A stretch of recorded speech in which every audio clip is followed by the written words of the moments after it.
பக்தாள் ராதா குண்டத்திலேயே பழி கிடந்திருக்கா.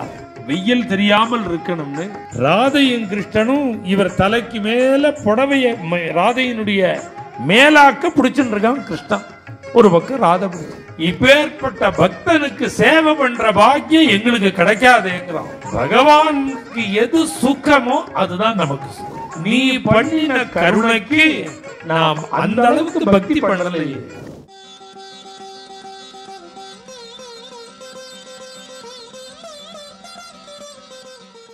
ராதா குண்டமேவ ஆசிரயாமஹா. எத்தனையோ மகான்கள் பிருந்தாவன பக்தாள் ராதா குண்டத்திலேயே பழி கிடந்திருக்கா சாநித்தியத்தில்.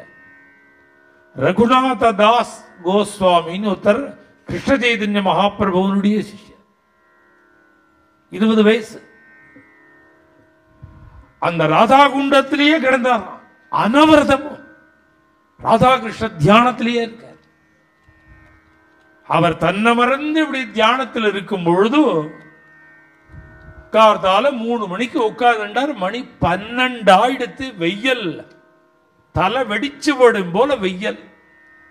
அவர் நிஷ்ட கலையில அப்படியே உட்கார்ந்திருக்கார்.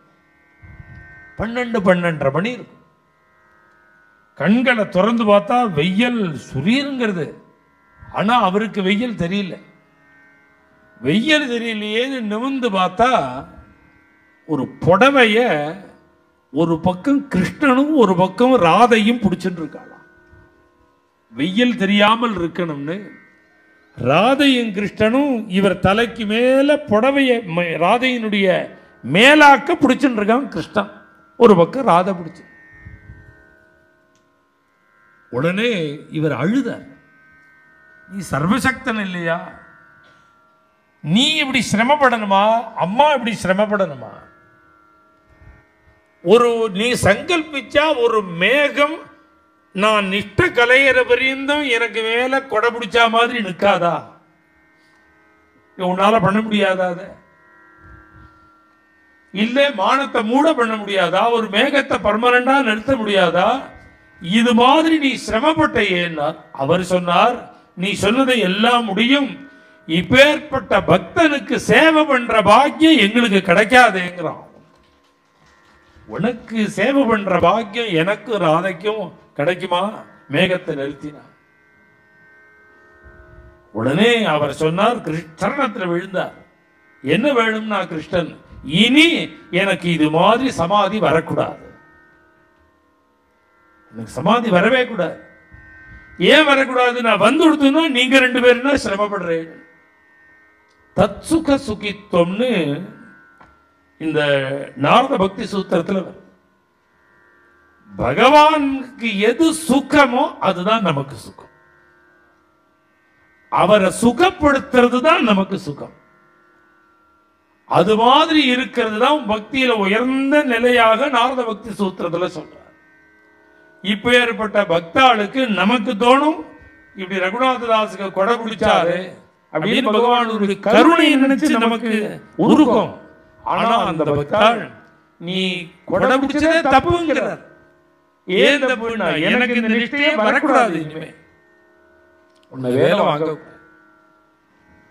அதுபோல இனி நாமஸ்மரணத்துல நான் இருந்து நீ இன்னொரு தடவை பொட்டியை தூக்க கூடாது, எனக்கு வேண்டாம். கதறார். என்ன கதறினார்? நீ பண்ணின கருணைக்கு நாம் அந்த அளவுக்கு பக்தி பண்ணலையே.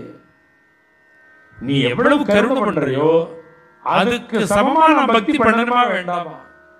ராஜாங்க உத்தியோகத்தையும் விட்டார். ராஜா எவ்வளவோ கெஞ்சினான், இனிமே நீ சவரம் பண்ண வேண்டாம், என்னோட குருவே நீ தாங்கிறான். குரு கிருபையினால் தான் பகவத் தரிசனம். என்ன ஆச்சரியம்னா பகவத் தரிசனம் முதல்லயே வந்துடுத்தவனுக்கு. நீதான் எனக்கு குருன்னா மாட்டேன்ட்டார். நேரா பண்டரிபுரம் போய் சாதுக்களுக்கெல்லாம் சேவை பண்ணி, ₹1 கூட வாங்காமல் சாதுக்களுக்கு சேவை பண்ணி நாம பக்தி பண்ணி நிறைய அபங்கங்கள்லாம் பாடியிருக்கார். சந்தாபங்கம். எத்தனை ஜென்மா எடுத்தாலும் நான் பண்டரிபுரம் வரணும், பாண்டுரங்கனை பார்க்கணும், சாதுக்களுக்கு நமஸ்காரம். அவதான் எங்க அப்பா அம்மா. எல்லாரும் பகவான அப்பா அம்மா. उदार तुम्ही संत माय बाप कृपावंत उदार तुम्ही संत माय बाप कृपावंत जड जीवा जड जीवा जड जीवा उद्धार केला जड जीवा जड जीवा जड जीवा उद्धार केला जड जीवा उद्धार केला जड जीवा उद्धार केला जड जीवा उद्धार केला जड जीवा उद्धार केला मार्ग धाविला सुपंत सुपंत सुपंत राविया सुपंत सुपंत सुपंत उद्धार तुम्ही संत उदार तुम्ही संत उदार